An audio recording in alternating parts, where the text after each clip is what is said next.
ప్రవక్త అయిన మోషే గారు రాసిన ఆదికాండము 3వ అధ్యాయం 8వ వచనము చదువుకుందాం.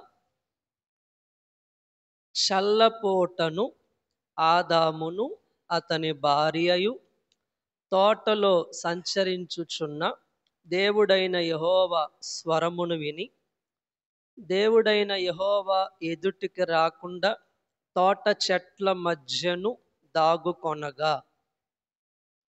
ఈవేళ దైవ సన్నిధి గురించి ఈవేళ మన అంశము దైవ సన్నిధి.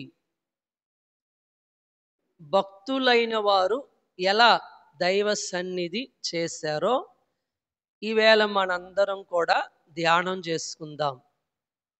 సన్నిధి అనగా ప్రభు రూపము వచ్చును అని చెప్పారు దైవజనులు. అందరూ కూడా బాగా సన్నిధి గురించి మనందరము కూడా విందాము. సన్నిధి అనగా ప్రభు రూపము వచ్చును. సన్నిధి అంటే దైవజనులు ఒక మాట తెలియజేశారు.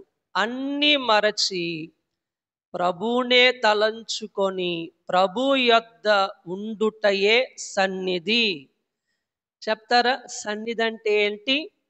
అన్నీ మరచి ప్రభువునే తలంచుకొని ప్రభు యొద్ద ఉండుటయే సన్నిధి.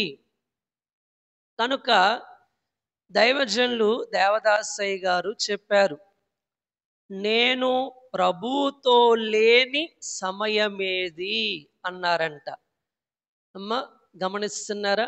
నేను ప్రభుతో లేని సమయమేది అన్నారు. అంటే అయ్యగారు ఎప్పుడు కూడా నిత్యము సన్నిధిలోనే ఉండేవారు. అలాగే యేసు ప్రభువారే దైవజనుల గురించి ఒక మాట తెలియజేశారు. యేసు ప్రభువారే ఏమన్నారంటే, నీ సన్నిధిలోనే దేవదాసు, నీ సన్నిధిలోనే నాకు విశ్రాంతి అన్నారు. కనుక అంతా తిరిగి వచ్చాను, నీ సన్నిధిలోనే నాకు విశ్రాంతి. కనుక అయ్యగారి సన్నిధిలోనే ప్రభువునకేంటంట విశ్రాంతి. కనుక మనందరము కూడా దైవ సన్నిధి చేయాలి. ఈరోజు మనం భక్తులైన వారు ఎలా సన్నిధి చేశారు? ఆదామవ్వల సన్నిధి, ఇలా అబ్రహాము గారి సన్నిధి, యాకోబు సన్నిధి, ఇలా కొందరు భక్తులైన వారు ఎలా సన్నిధి చేశారో మనందరం విందాము. కనుక సన్నిధి దైవజనులు చెప్పినట్లుగా సన్నిధి కోటం రెక్కల కొరకే. చెప్పండి, సన్నిధి కోటం దేని కొరకంట? రెక్కల కొరకే. మనకు రెక్కలు కావాలంటే ఏం చేయాలి చెప్పండి? మనందరం మధ్యాకాశమునకు వెళ్ళాలి. మధ్యాకాశమునకు వెళ్ళాలంటే, మేఘములోకి వెళ్ళాలంటే మనకేం అవసరం? రెక్కలు అవసరం. అమ్మ ఏం అవసరం చెప్పండి? రెక్కలు. కనుక రెక్కలు కావాలంటే ఏం చేయాలి? దైవ సన్నిధి చేయాలి. ఎందుకంటే సన్నిధి కోటం దేని కొరకు? రెక్కల కొరకే అన్నారు. కనుక మనందరం కూడా దైవ సన్నిధి చేయవలసిన వారమై ఉన్నాం. కనుక యేసు ప్రభువారే అయ్యగారి గురించి కొన్ని మాటలు చెప్పారు.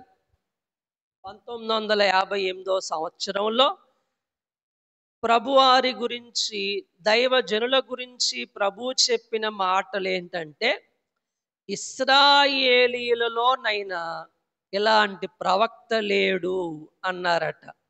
అమ్మ, ఇశ్రాయేలీయులలోనైనా ఇలాంటి ప్రవక్త లేడు అన్నారంట. అలాగే లోకములో అనేక మంది భక్తులున్నారు, వారిలో గొప్పవారు దేవదాసు అన్నారంట ప్రభువారు. లోకములో అనేక మంది భక్తులున్నారు. వారిలో గొప్పవారెవరు? దేవదాసు అని అయ్యగారు గురించి ప్రభువారు చెప్పారు.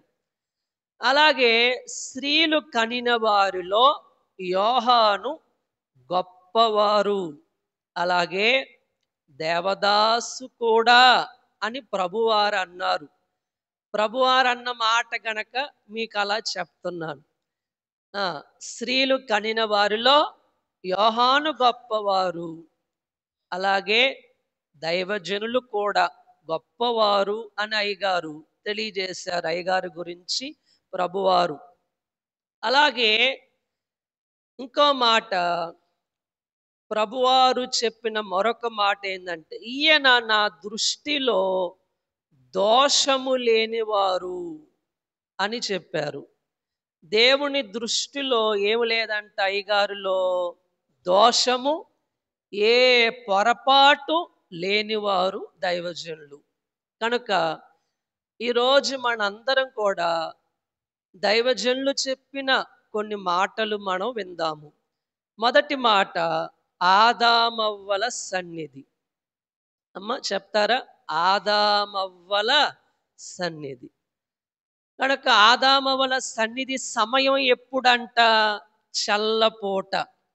అందరు చెప్పండి, ఎప్పుడు సన్నిధి సమయం ఎప్పుడంట? చల్లపూట. ఆదికాండం 3వ అధ్యాయం 8వ వచనంలో మీరు ఇప్పుడే చదివారు. చల్లపూట ఆదామవ్వలు దేవునితో సహవాసము చేసేవారు. కనుక దైవజనులు దేవదాసయ్య గారు చెప్పిన మాట ఏంటంటే, రక్షణ మహాసంకల్పన చెప్పేటప్పుడు ఒక మాట అన్నారట. దేవుడు ఏదైనా తోటలోకి వచ్చినప్పుడు ఆదాము గారు దేవుని ఒడిలో కూర్చునేంత చనువు కలిగి ఉన్నారు అన్నారట. అమ్మ, దేవుడు ఏదైనా తోటలోకి వచ్చినప్పుడు ఆదాము గారు ఎక్కడ కూర్చునేవారంట?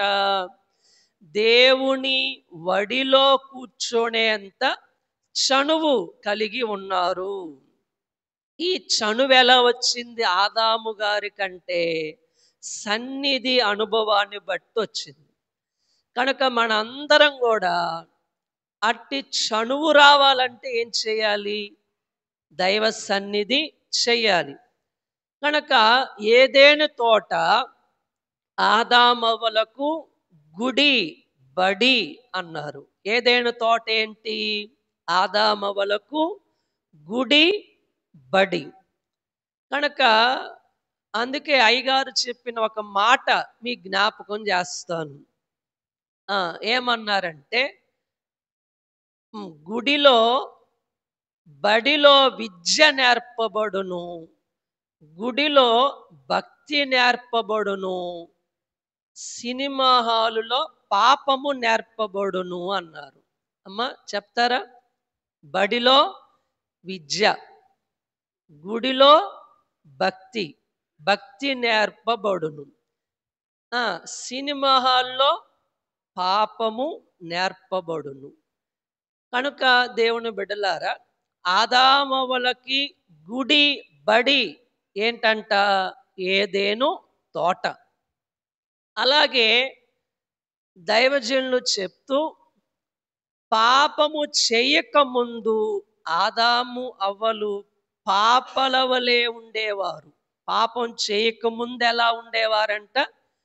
పాపల వలె ఉండేవారు, అంటే పరిశుద్ధముగా ఉండేవారు.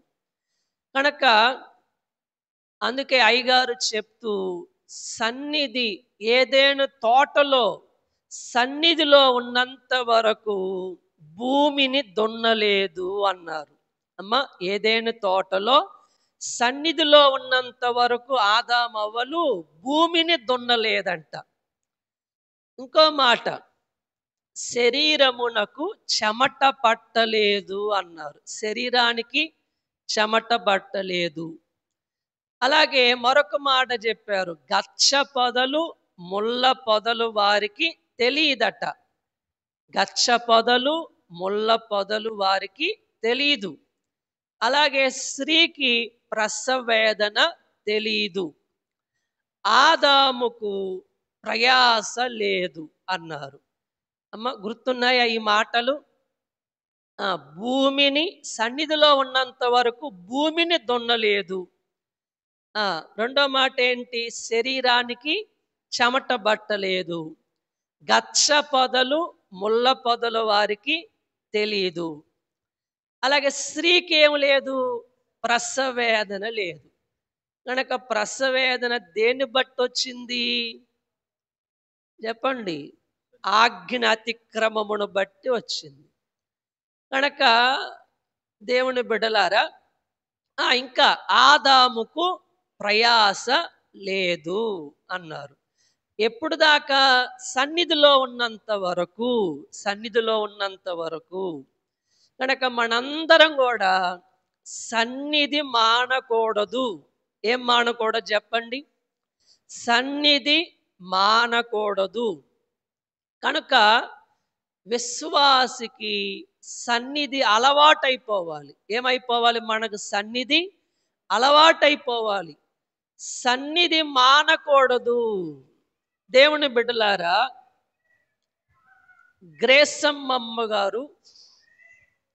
గ్రేసమ్మమ్మ గారు విజయవాడ అయ్యగారి దగ్గర శిష్యురాలు, దైవజనుల యొక్క శిష్యురాలు. ఒకసారి సన్నిధిలో ఆదాము గారిని పిలిచారంట. సన్నిధి కూటములో ఆదాము గారిని పిలిచి ఇంటర్వ్యూ చేశారంట. అమ్మ ఎవరిని? ఆదాము గారిని. ఇంటర్వ్యూ చేసేటప్పుడు ఒక ప్రశ్న అడిగారంట. ఆదాము గారు, ఏదెను తోటలో మీ ముఖ్యమైన పని ఏంటి అని అడిగారంట. ఏదెను తోటలో మీ ముఖ్యమైన పని ఏమిటి అని అడిగితే అప్పుడు ఆదాము గారు చెప్పారంట, ప్రతి నిత్యం దేవునితో సహవాసము చేసేవారము అన్నారంట. అమ్మ ఏంటి ఆదామవల ముఖ్యమైన పని ఏంటి చెప్పండి? ప్రతి నిత్యం దేవునితో సహవాసం చేయటం. మన ముఖ్యమైన పని ఏంటి? మనల్ని అడిగితే మనం ఏం చెప్పాలి అమ్మా? మన ముఖ్యమైన పని ఏంటి? చాలా పనులు చెప్తారు. అమ్మా ప్రార్థనకు రాలేదేందంటే ఏం చెబుతారు? ఎన్నో సాకులు చెప్తారు. ఆదివారం ఆరాధనకు రాలేదంటే ఎన్నో సాకులు చెప్తారు. కనుక అయ్యగారు చెప్పారు, నేటి సాకులే రేపటి మేకులవుతాయి అన్నారు. వింటున్నారా? నేటి సాకులే రేపటి మేకులవుతాయి అన్నారు. కనుక మనం ఏం చెప్పకూడదు? సాకులు చెప్పకూడదు.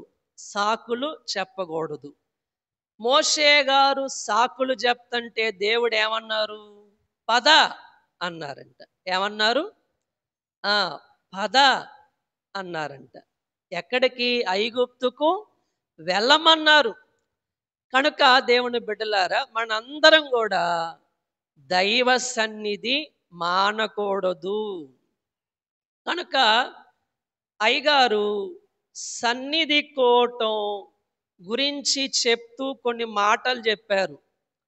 మనోనిదానం కుదరకపోయినా సన్నిధి మానకూడదు అన్నారు. అమ్మ ఏం కుదరకపోయినా చెప్పండి? మనోనిదానం కుదరకపోయినా ఏం మానకూడదు? సన్నిధి మానకూడదు. ఇష్టం లేకపోయినా సరే సన్నిధి మానకూడదు. ఏం లేకపోయినా? ఇష్టం లేకపోయినా సరే ఏం మానకూడదు? సన్నిధి మానకూడదు. అలాగే సమయం లేకపోయినా సరే సన్నిధి మానకూడదు.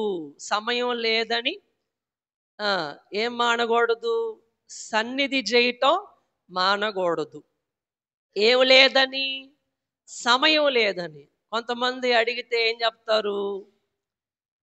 ఈరోజు సన్నిధి చేశారా, ప్రార్థన చేసుకున్నారా అంటే ఏమంటారు? సమయం లేదండి, సమయం లేదయ్య గారు అంటారు. కనుక సమయం లేకపోయినా సరే ఏం మానకూడదంట?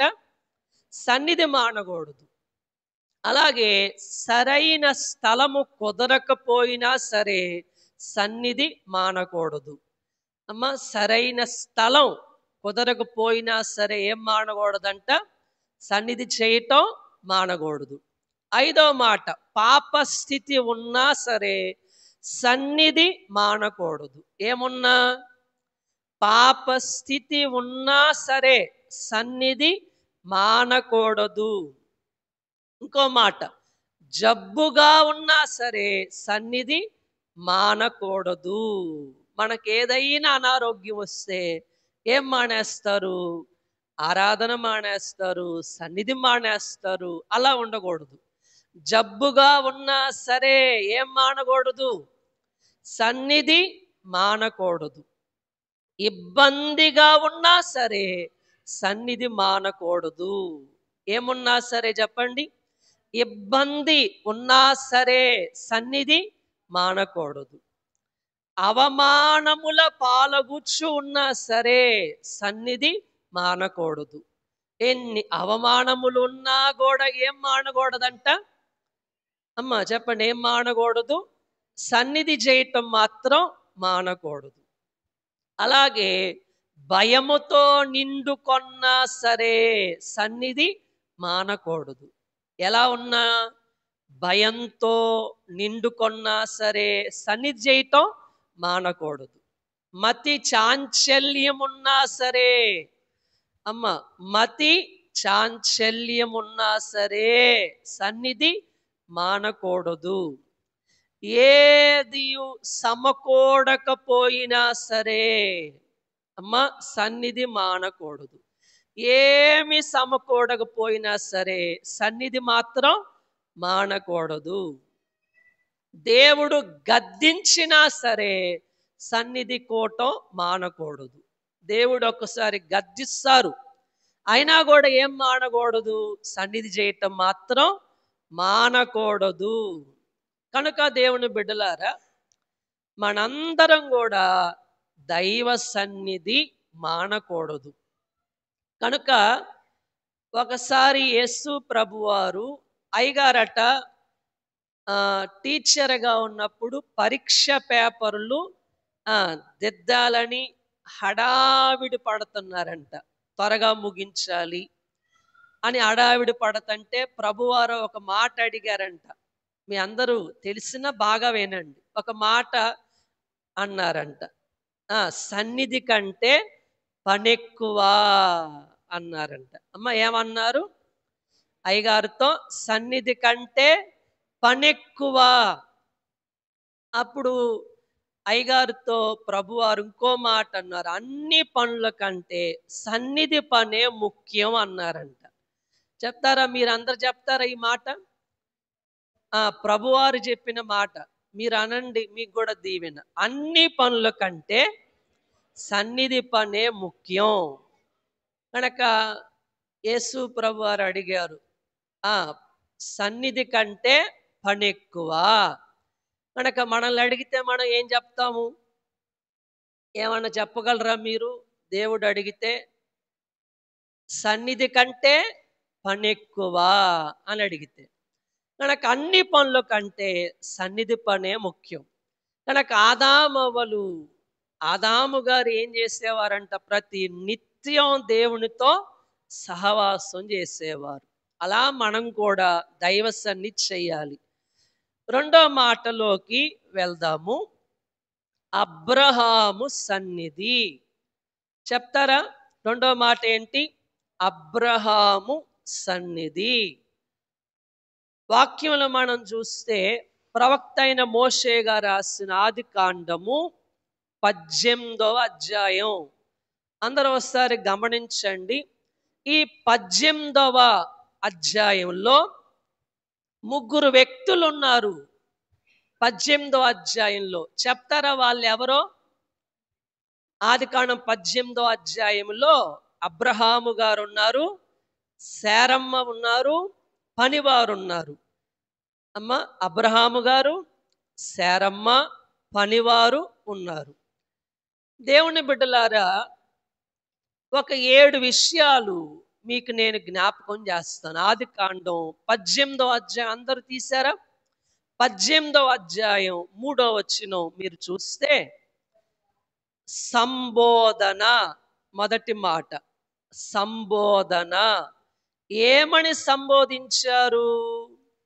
18వ అధ్యాయం 3వ వచనం, ప్రభువా నీ కటాక్షము నా మీద ఉన్న ఎడల ఇప్పుడు నీ దాసుని దాటిపోవద్దు ప్రభువా అని సంబోధించారు. అలాగే రెండవ మాట 18వ అధ్యాయం 2వ వచనం సందర్శనము. ఏంటంట? సందర్శనము అంటే 18వ అధ్యాయం 2వ వచనం, అతడు కన్నులెత్తి చూచినప్పుడు 3 మనుష్యులు అతని ఎదుట నిలవబడి ఉండిరి. త్రిత్వదేవుని చూచుట. త్రిత్వదేవుని చూచారు అంటే సందర్శనము. అలాగే మూడో మాట సత్కార్యము. 18వ అధ్యాయం 3వ వచనం 4వ వచనంలో, నేను కొంచెం నీళ్లు తెప్పించేదను, దయచేసి కాళ్ళు కడుక్కొని చెట్టు క్రింద అలసట తీర్చుకొనుడి. కనుక ఏంటంట మూడో మాట? సత్కార్యము. ఏం సత్కార్యం చేశారు? కాళ్ళు కడుక్కోవటానికి నీళ్ళిచ్చారు. అలాగే సాగిలపడ్డాడు. మీరు వాక్యంలో చూస్తే నేల మట్టుకు వంగి అనే మాట ఉంది 2వ వచనం చివరిలో. ఏం చేశారంట? నేల మట్టుకు వంగి సాష్టాంగ నమస్కారం చేశారు. అలాగే ఇవన్నీ సత్కార్యములు. కాళ్ళు కడుక్కోవటానికి నీళ్ళు ఇచ్చారు. చెట్టు కింద కుర్చీ వేశారు కూర్చోటానికి. కనుక సత్కార్యము. ఇవన్నీ ఏంటి? సత్కార్యాలు. 4వ మాట 18వ అధ్యాయం 4వ వచనం సంభాషించుట. ఏం చేశారంట? సంభాషించుట. త్రిత్వదేవునితో మాట్లాడుట. కనుక 5వ మాట సాపాటు. 5వ మాట చెప్పండి. సాపాటు. సాపాటు అంటే ఏంటి? సాపాటు అంటే భోజనం పెట్టారు. 18వ అధ్యాయం 5వ వచనం, కొంచెం ఆహారం తెచ్చేదను, మీ ప్రాణములను బలపరుచుకొనుడి, తర్వాత మీరు వెళ్ళవచ్చును. కనుక సాపాటు అంటే భోజనం పెట్టారు. కనుక 6వ వచనం, అబ్రహాము గుడారములో ఉన్న శారా యొద్దకు త్వరగా వెళ్ళి నీవు త్వరపడి 3 మాణికల మెత్తని పిండి తెచ్చి పిసికి రొట్టెలు చేయమని చెప్పెను. కనుక మరియు అబ్రహాము గారు పశువుల మందకు పరిగెత్తి, ఇక్కడ మీరు ఒక మాట గమనిస్తున్నారా? అంత వృద్ధాప్యంలో ఏం చేస్తున్నారంట? పరిగెత్తాడంట. శారా యొద్దకు, పనివారి యొద్దకు పరిగెత్తాడు. ఇంకా వాక్యంలో చూస్తే 18వ అధ్యాయం 2వ వచనంలో కూడా త్రిత్వదేవుని ఎదుర్కొనుటకు పరుగెత్తాడు. కనుక దేవుని పని చేయటానికి ఏం చేశారంట? పరిగెత్తాడు. అందుకే సమర్పణ పాటలో ఉంటదన్నమాట. ఏముంటది? మా చేతులు మీ పని చేయటానికి మీకు సమర్పణ, మా పాదములు మీ కొరకు ఏం చేయటానికంట? పరిగెత్తటానికి. మన పాదాలు దేవుని కోసం ఏం చేయాలి? దేవుని పని చేయటానికి పరిగెత్తాలి, అబ్రహాము గారిలాగా. అలాగే సాపాటు, భోజనం పెట్టారు. 6-7 వచనాల్లో ఏమి భోజనం ఏర్పాటు చేశారో మీరు చూడొచ్చు. 6వ మాట 18వ అధ్యాయం 16వ వచనం. 18వ అధ్యాయం 16వ వచనం సాగనంపుట. అప్పుడు ఆ మనుషులు అక్కడ నుండి లేచి సొదొమ తట్టు చూచిరి, అబ్రహాము వారిని సాగనంపుటకు వారితో కూడా వెళ్ళెను. సాగనంపుట. 7వ మాట విజ్ఞాపన చేయుట. 24వ వచనం, 18వ అధ్యాయం 24వ వచనం. విజ్ఞాపన చేశారు అబ్రహాము గారు. కనుక అబ్రహాము సన్నిధి. రెండో మాట ఏ సన్నిధి? అబ్రహాము సన్నిధి. ఏంటి అబ్రహాము గారి సన్నిధి అమ్మా? ఏంటంట? ఆయన సన్నిధి సమయం ఎప్పుడంట? ఎండవేళ. చెప్పండి, ఎప్పుడు చెప్పండి? ఎండవేళ. ఎండవేళ సన్నిధి చేశారు. సన్నిధిలో ఉన్నప్పుడు త్రిత్వదేవుని చూచారు. అందుకే ఆదికాండం 18వ అధ్యాయంలో అయ్యగారు 4 మాటలు చెప్పారు. 4 మాటలు ఏమన్నారంటే, వచ్చారు, తిన్నారు, ఇచ్చారు, వెళ్ళారు అన్నారు. అమ్మా చెప్తారా? చెప్పాలి. వచ్చారు, తిన్నారు, ఇచ్చారు, వెళ్ళారు. ఏమిచ్చారు అమ్మా? కుమారునిస్తాను అనే వాగ్దానం ఇచ్చి వెళ్ళారు. వాగ్దానం ఇచ్చిన దేవుడు ఎవరు? నమ్మదగిన దేవుడు, మాట తప్పని దేవుడు మన దేవుడు. అలాగే ఈ అధ్యాయానికి పెట్టిన పేరేందంటే ముఖాముఖి సన్నిధి. ఏం పేరు పెట్టారు? ముఖాముఖి సన్నిధి. కనుక ఇటువంటి సన్నిధి ఎక్కడా లేదట. ఇటువంటి సన్నిధి ఎక్కడా లేదు. అబ్రహాము గుడారానికి అయ్యగారు ఒక పేరు పెట్టారు, శాంతి నివాసం అని పేరు పెట్టారు. అమ్మ, అబ్రహాము గారి గుడారానికి పెట్టిన పేరు శాంతి నివాసం. అందరు చెప్తారా? శాంతి నివాసం. మీ ఇంటికి ఎవరికైనా ఈ పేరుందా? శాంతి నివాసం అని అయ్యగారు ఆ గుడారానికి పెట్టిన పేరు శాంతి నివాసం. దేవుని బిడ్డల, అబ్రహాము గారి సన్నిధి ఏంటంటే దేవుని త్రిత్వదేవుని చూచాడు. త్రిత్వదేవుని చూచాడు. మనం కూడా దైవ సన్నిధిలో ఉండి త్రిత్వదేవుని చూడాలి. కనుక ఇందాక 7 మాటలు చెప్పాను కదా అమ్మ. 7 మాటలు ఆయన సన్నిధి అనుభవాలు. కనుక మనందరం అబ్రహాము గారిలాగా దైవ సన్నిధి చెయ్యాలి. కనుక అంత వృద్ధాప్యంలో కూడా ఏం మానలే చెప్పండి? సన్నిధి చేయటం మానలేదు. అలాగే మూడో మాట మనం చూస్తే యబ్బోకు రేవు యాకోబు సన్నిధి. యబ్బోకు రేవు యాకోబు సన్నిధి. ఆదికాండము ప్రవక్త అయిన మోషే గారు రాసిన ఆదికాండం 32వ అధ్యాయం అందరూ చూడండి. 32వ అధ్యాయం 22వ వచనం. 22వ వచనం. ఆ రాత్రి అతడు లేచి తన 2 భార్యలను, తన 2 దాసీలను, తన 11 మంది పిల్లలను తీసుకొని యబ్బోకు రేవు దాటిపోయింది. అందుకే మూడో మాట ఏంటంటే యబ్బోకు రేవు యాకోబు సన్నిధి. దేవుని బిడ్డలారా, 24వ వచనం. ఒక నరుడు తెల్లవారు వరకు అతనితో పెనుగులాడెను. తాను అతని గెలవకుండుట చూచి తొడగూటి మీద అతనిని కొట్టెను. అప్పుడు అతడు ఆయనతో పెనుగులాడుట వలన యాకోబు తొడగూడు వసిలెను. ఈ మాట గురించి అయ్యగారు చెప్పిన కొన్ని విషయాలు మీకు జ్ఞాపకం చేస్తాను. ఈ సన్నిధి గురించి అయ్యగారు కొన్ని మాటలు చెప్పారు. దేవుని సన్నిధికి ఎవరైతే వెళ్తారో వారితో దేవుడు పెనుగులాడతాడు అన్నారు. వారితో దేవుడంట పెనుగులాడతాడు. అలాగే ఇక్కడ యాకోబు గారి గురించి ఏమన్నారంటే యాకోబు గట్టి పట్టే బట్టాడు, తొదకు దేవుడు దీవించాడు అన్నారు. యాకోబు గారంట గట్టి పట్టే పట్టాడంట. గట్టి పట్టే పట్టాడు.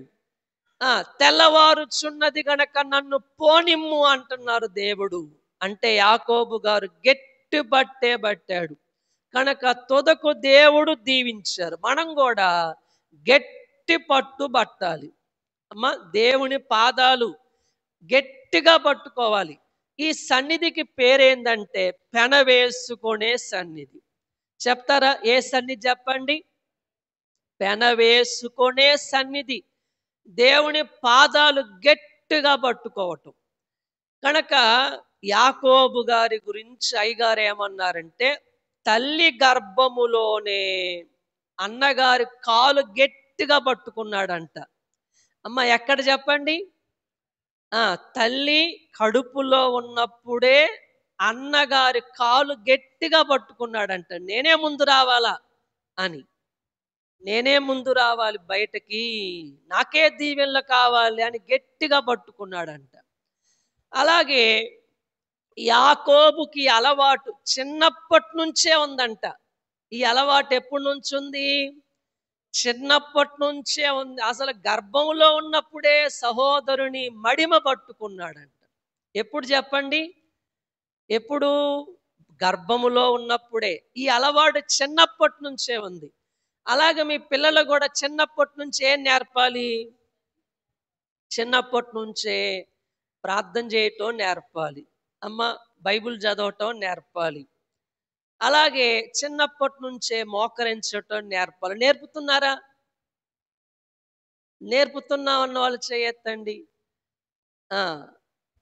కనుక చిన్నప్పటి నుంచే ఉందంట యాకోబు గారికి అలవాటు. మీరు కూడా నేర్పుతారా? నేర్పుతామన్న వాళ్ళు చేయొద్దండి. ఇక్కడ నుంచి అయినా ఏం నేర్పుతారు? ప్రార్థన చేయటం.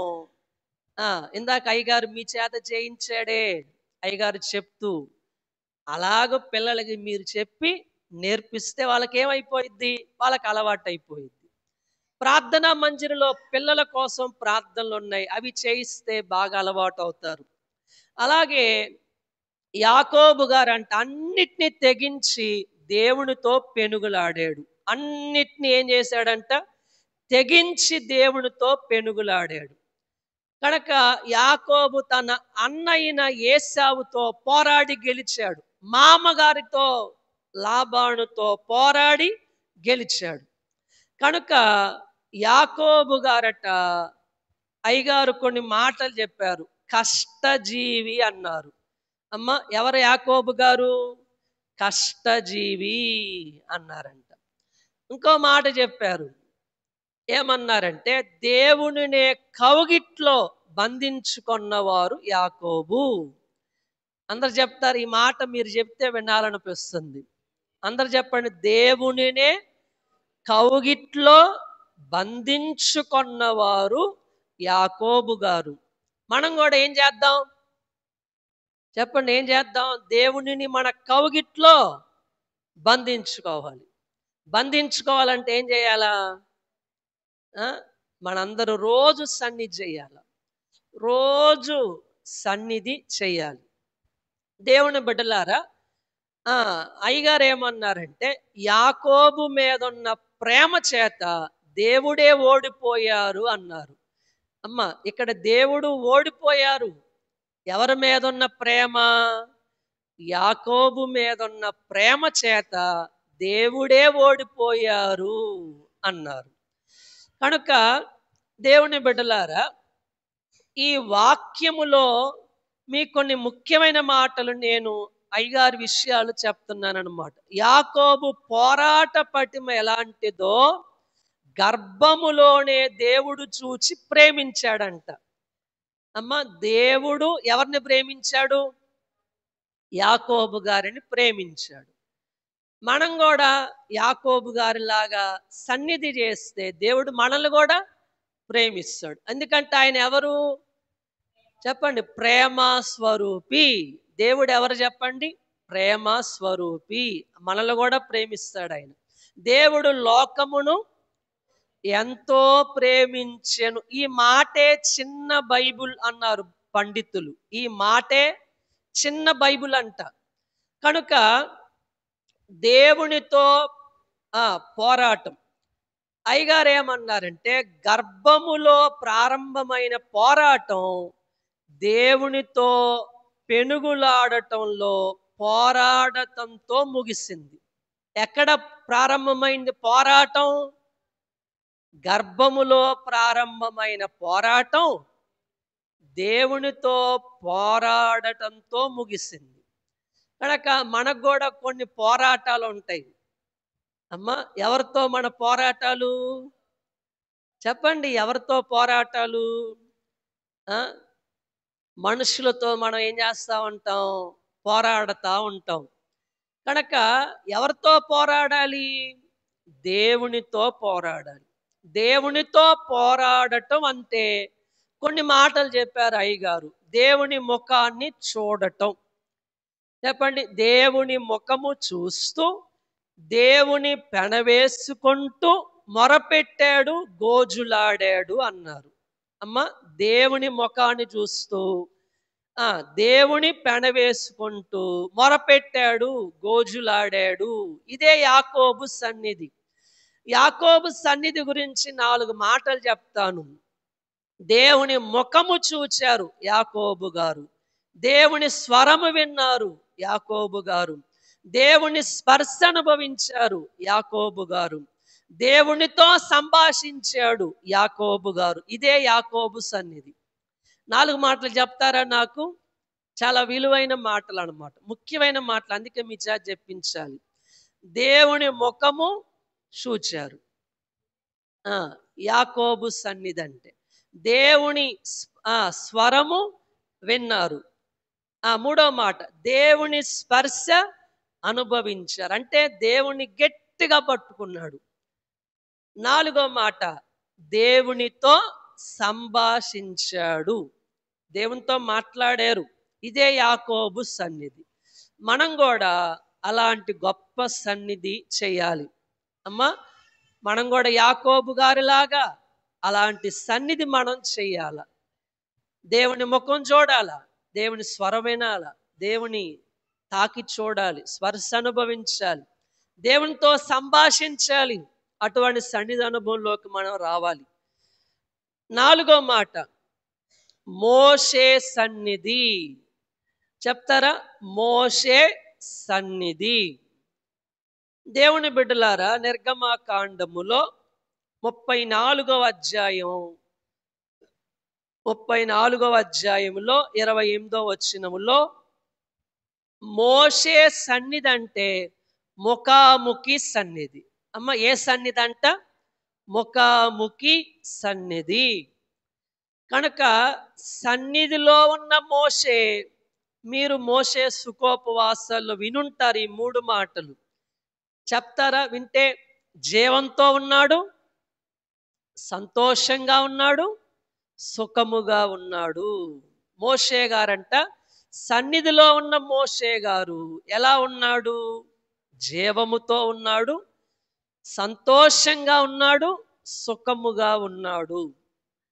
అలాగే సనుగులు విన్న మోషే గారు సన్నిధిలోకి వెళ్ళారంట. సనుగులు విన్నప్పుడల్లా ఎక్కడికి వెళ్ళాడు? సన్నిధిలోకి వెళ్ళారంట. మీ మీద ఎవరైనా సనుగుతున్నప్పుడు మీరు ఎక్కడికి వెళ్ళాలి? సన్నిధిలోకే వెళ్ళాలి, సన్నిధిలోకే వెళ్ళాలి. అలాగే సన్నిధి అంటే 3 మాటలు చెప్పారు అయ్యగారు. లోకము నుండి, పాపము నుండి, సాతాను నుండి ప్రత్యేకించే సాధనం. లోకం నుండి, పాపము నుండి. పురుషులైన వారు చెప్తారా దయచేసి? సన్నిధి అంటే ఏంటి?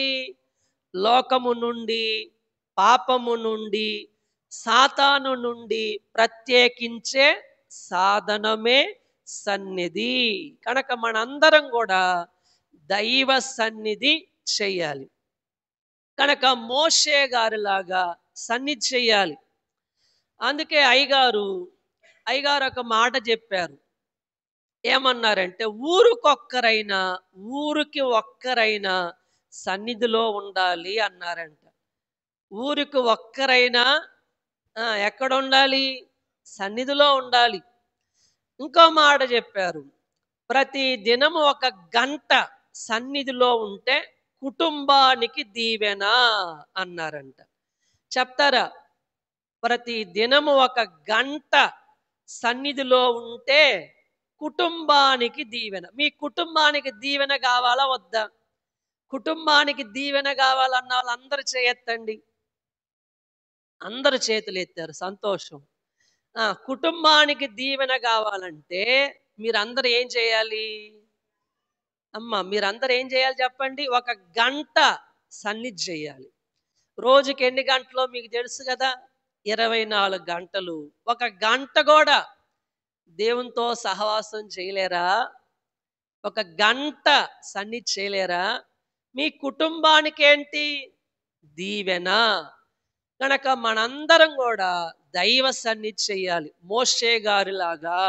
ఎవరిలా చెప్పండి? మోషే గారిలాగా దైవ సన్నిధి చేయాలి.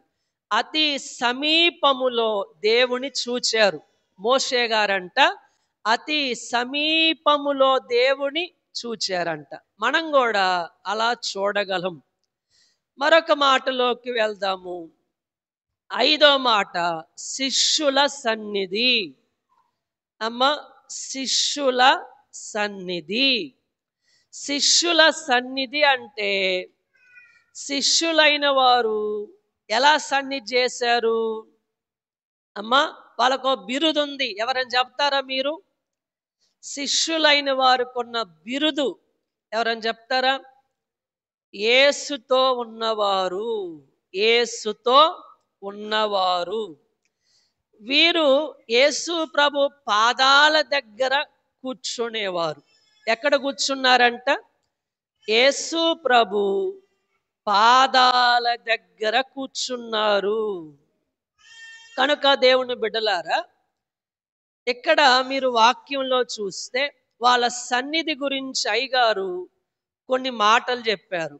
ఏమన్నారంటే, ప్రభుతో ఉన్నారు, ప్రయాణం చేశారు, భోజనము ప్రభుతో భుజించారు, యేసు ప్రభుతో ఉండి ఉపన్యాసాలు చేశారు. చెప్తారా వాళ్ళ సన్నిధి ఏంటి? 1 ప్రభుతో ఉన్నారు. ఎన్ని సంవత్సరాలు? 3.5 సంవత్సరాలు. ప్రయాణం చేశారు. ఇంకా యేసు ప్రభుతో భుజించారు. యేసు ప్రభుతో ఉండి ఉపన్యాసాలు చేశారు. కనుక యెరూషలేములో ఆయనతో ఉన్నారు, అదే సన్నిధి. ఇంకో మాట చెప్పారు, బేతనియలో ఆయనతో కలిసి భోజనం చేశారు, అదే సన్నిధి. బేతనియా నుండి గలిలయ వరకు వెళ్ళారు. ఆ ప్రయాణమే దేవుని యొక్క సన్నిధి. ఆ ప్రయాణమే దేవుని యొక్క సన్నిధి. 3.5 సంవత్సరాలు యేసు ప్రభుతో ఉన్నారు. ఉండి వాళ్ళు ఏం చేశారు? యేసు ప్రభుతో సహవాసం చేశారు. మీకు మాట చెప్తాను. ఇస్కరియోతు యోధ ప్రభువుని ముద్దు పెట్టుకొని గుర్తు చెప్పాల్సిన అవసరం ఏంటి? ఎవరైనా ఆలోచన చేశారా? ప్రభువుని ముద్దు పెట్టుకొని గుర్తు చెప్పాల్సిన అవసరం ఏంటి? రోమా సైనికులకు, భటులకు చెప్పండి, ఏంటి గుర్తు చెప్పాల్సిన అవసరం ఏంటి? యేసు ప్రభు ఎవరో తెలీదా? అంటే 3.5 సంవత్సరాలు యేసు ప్రభుతో సహవాసం చేసి శిష్యులైన వారు యేసు ప్రభువులాగా మారిపోయారంట. ఎలా మారిపోయారు చెప్పండి? ఆయన రూపలావణ్యాలు వాళ్ళకు వచ్చేసాయి. అందుకే ముద్దు పెట్టుకొని గుర్తు చెప్పాల్సిన పరిస్థితి వచ్చింది. ఎలా మారిపోయారు? యేసు ప్రభువులా మారిపోయారు. అందుకే మనం కూడా యేసు ప్రభు వారిలా మారిపోవాలంటే ఏం చేయాలి సార్ చెప్పండి? ఏం చేయాలి? మనందరం దైవ సన్నిధి చెయ్యాలి. అందుకే దేవుని బిడ్డలారా, శిష్యుల సన్నిధి. మరొక మాటలోకి మనం వెళ్దాం. మరొక మాట ఏంటంటే అంతరంగ సన్నిధి. చెప్తారా? అంతరంగ సన్నిధి, యోహాను సన్నిధి. అంతరంగ సన్నిధి అంటే ఎవరు చేశారు? యోహాను గారు చేశారు. అందుకే భక్తుడైన యోహాను గారు రాసిన సువార్త చూడండి, 13వ అధ్యాయం 25వ వచనం. అతడు యేసు రొమ్మున ఆనుకొనుచు, ప్రభువా వాడెవడని ఆయనను అడిగాను. ఆ యోహాను గారి పనేంటి? యోహాను గారి అంతస్తు ఏంటి? యేసు రొమ్మున ఆనుకొనుట. యోహాను గారట కొన్ని పేర్లు ఉన్నాయి యోహాను గారికి. లేత కొబ్బరి వంటి మనస్సు గలవాడు అన్నారు. ఎవరంట యోహాను గారు? లేత కొబ్బరి వంటి మనస్సు గలవారు. యేసు రొమ్మున ఆనుకొన్న శిష్యుడు, అంతరంగ శిష్యుడు. ఏ శిష్యుడంట? అంతరంగ శిష్యుడు. శిష్యులు 12 మందిలో యోహాను వరస బైబిల్ మిషన్ వరస అన్నారు దేవదాసయ్య గారు. యోహాను వరస ఏంటి? బైబిల్ మిషన్ వరస. అమ్మ, యోహాను వరస ఏంటి? బైబిల్ మిషన్ వరస. దైవజనులు బోధల్లో ఏముందంటే ఒక మాట ఉంది. అసలు యోహాను గారికి ఒక బిరుదు ఉంది. యాకోబు గారికి, యోహాను గారికి. చెప్తారా బిరుదేంటో? చెప్పండి. బోయనెర్గెసు అంటే అర్థం ఏంటి? ఉరిమెడి వారు. అమ్మ చెప్తారా ఏం పేరంట? ఉరిమెడి వారు. అయ్యగారు అన్నారు, ఉరుము ఉరిమే అబ్బాయి ప్రేమ అబ్బాయి అయ్యాడు అన్నారంట. చెప్తారా ఈ మాట? అందరు చెప్పండి. ఉరుము ఉరిమే అబ్బాయి ప్రేమ అబ్బాయి అయ్యాడు అన్నారంట. కనుక ఉరుము ఉరిమేవారు ప్రేమ అబ్బాయి ఎలా అయ్యారు? దైవ సన్నిధి ద్వారా. ఎలా చెప్పండి? దైవ సన్నిధి ద్వారా. కనుక ఉరుము ఉరిమేవారు సాధువైన గుర్రపిల్లగా మారిపోయాడు అన్నారు అయ్యగారు. ఎలా మారిపోయాడంట? సాధువైన గొర్రెపిల్లగా మారిపోయాడు సన్నిధి ద్వారా. మనం కూడా ఎలా మారిపోవాలి చెప్పండి? సాధువైన గొర్రెపిల్లలుగా మారిపోవాలి. ప్రేమ ప్రేమ అబ్బాయి అయినట్లు మనం కూడా అలా మారిపోవాలి. సన్నిధి ద్వారా అలా మారిపోవాలి. ఇది ఎవరి సన్నిధి చెప్పండి? అంతరంగ సన్నిధి, యోహాను సన్నిధి. అందుకే అయ్యగారు అన్నారు, సన్నిధి చేసేవారు వరస సజీవుల వరస అన్నారంట. ఎవరి వరస చెప్పండి? సన్నిధి చేసేవారు వరస సజీవుల వరస. సజీవుల గుంపులో రాకడకు ఎత్తబడతారు అని అర్థం. ఎంతమంది సజీవుల గుంపులో రాకడకు ఎత్తబడతారో చేయెత్తండి. ఏ గుంపులో? కొంతమంది చేతులు ఎత్తట్లా. అమ్మా, ఏ గుంపులో? సజీవుల గుంపులో మనం రాకడకి ఎత్తబడాలంటే ఏం చేయాలి?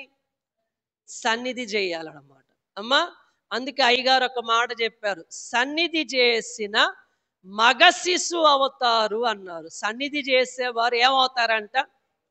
మగ శిశువు అంటే ఎవరు? పెళ్లి కుమార్తె. ప్రకటన గ్రంథం చదివారు కదా మీరు, ఒకరోజు బైబిల్ పఠన చేశారు కదా. 12వ అధ్యాయం మగ శిశువును కనగా అని చదువుకుంటాం. ఆ మగ శిశువు పెళ్లి కుమార్తె. మనందరం మగ శిశువు అవ్వాలంటే మనందరం ఏం చేయాలా? దైవ సన్నిధి చేయాలి. కనుక అంతరంగ సన్నిధి, యోహాను సన్నిధి. ఇక 7వ మాట. ఇప్పుడు దాకా ఎన్ని మాటలు చెప్తారా? 6 మాటలు. 6 మాటలు చెప్తారా? ఆదామవ్వల సన్నిధి. రెండవది అబ్రహాము గారి సన్నిధి. 3వ మాట యాకోబు గారి సన్నిధి. 4వ మాట మోషే సన్నిధి. 5వ మాట శిష్యుల సన్నిధి. 6వ మాట అంతరంగ సన్నిధి, యోహాను సన్నిధి. 7వ మాట ప్రభు పాద సన్నిధి. చెప్పండి, ప్రభు పాద సన్నిధి. అందరూ చూడండి లోకాసు వార్త 7వ అధ్యాయం 48వ వచనం మనందరం చూద్దాము. 7వ అధ్యాయం 37వ వచనం చూడండి. మొదటగా 37వ వచనం లోకాసు వార్తమ్మ. పాపాత్మురాలైన ఒక స్త్రీ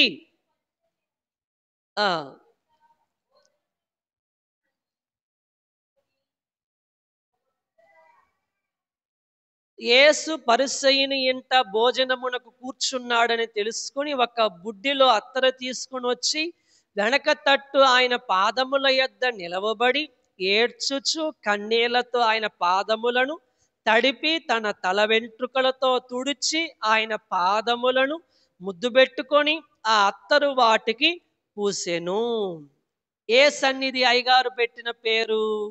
ప్రభు పాద సన్నిధి.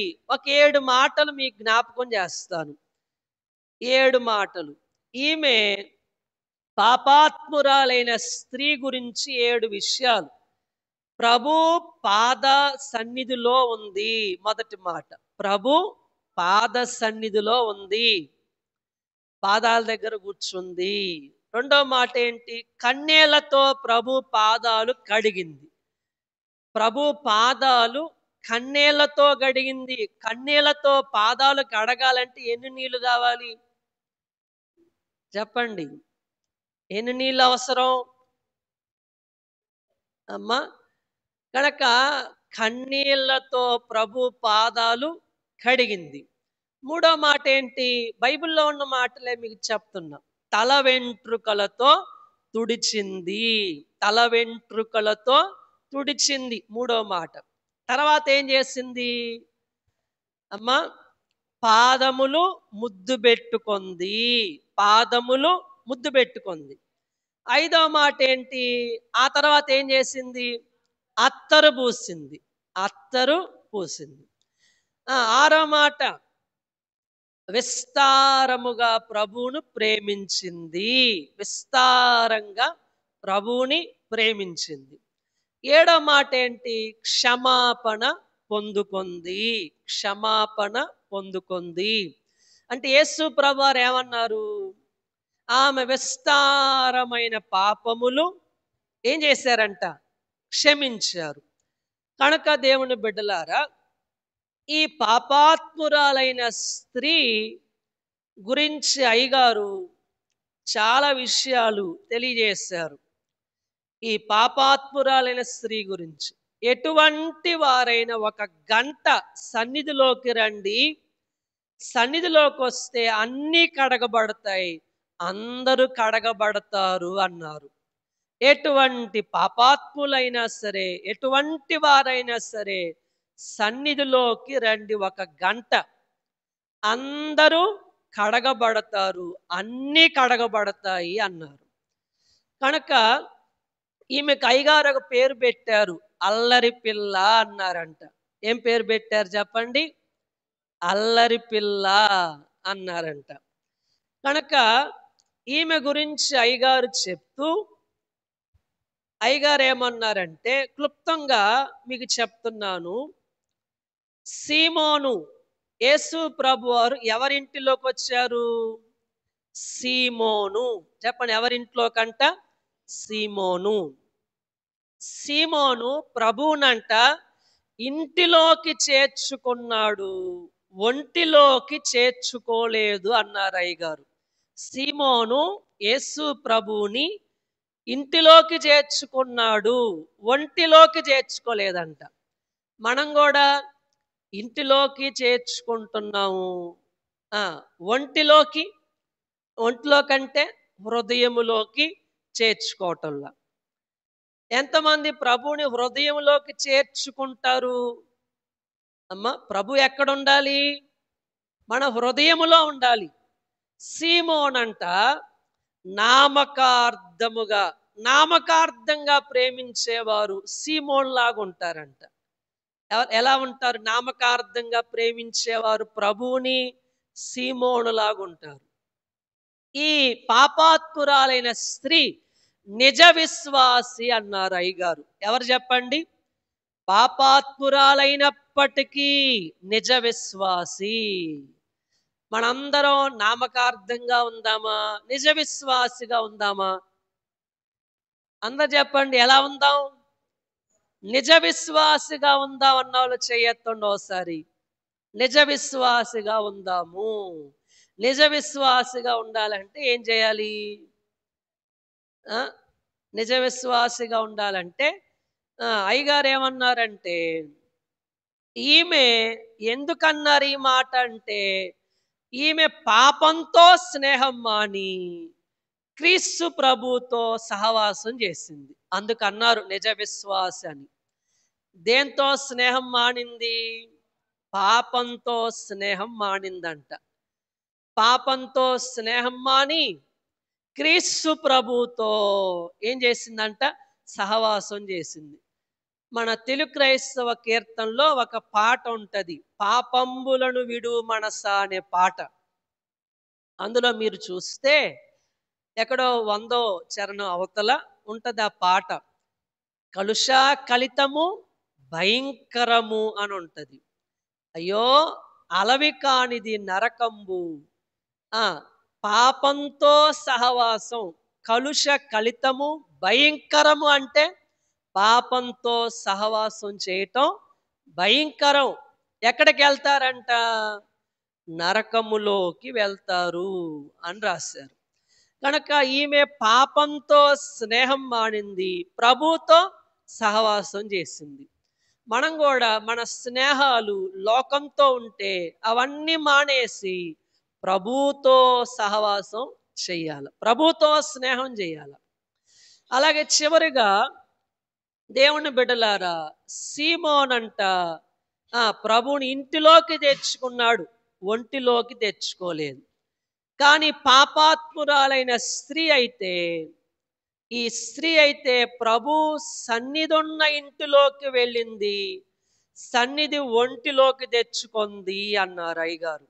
అమ్మా, ఈ స్త్రీ అంట ప్రభు సన్నిధి ఉన్న ఇంటిలోకి వెళ్ళింది, ఒంటిలోకి తెచ్చుకుంది. మనందరం ఏం చేద్దాం? ప్రభు సన్నిధి ఉన్న గదిలోకి వెళ్దాము, దేవాలయంలోకి వెళ్దాం. ఆ సన్నిధిని, ప్రభువారిని మన హృదయంలోకి తెచ్చుకోవాలి. కనుక అదే గొప్ప సన్నిధి. పాపాత్మురాలైన స్త్రీ యొక్క సన్నిధి ఏంటంటే, ప్రభువుని సన్నిధిని హృదయములోకి తెచ్చుకుంది. కనుక సన్నిధి ఉన్న ఇంటిలోకి వెళ్ళింది, ఆ సన్నిధే ఒంటిలో కూడా, హృదయములో కూడా తెచ్చుకుంది. అలాగ మనందరం కూడా ప్రభు పాద సన్నిధి చేద్దాం. ఎవరిలాగా? అమ్మా, ఈ పాపాత్మురాలైన స్త్రీ వలె 7 మాటలు మనందరం కూడా ఈరోజు నేర్చుకున్నాం. ఈ 7గురు భక్తుల వలె మనందరం సన్నిధి చేసి మగ శిశువు అయ్యే ధన్యత, మేఘమెక్కే ధన్యత, ప్రభుని హృదయములోకి చేర్చుకునే ధన్యత ప్రభు మనందరికి దయచేయునుగాక. ఆమెన్. దయానిధివైన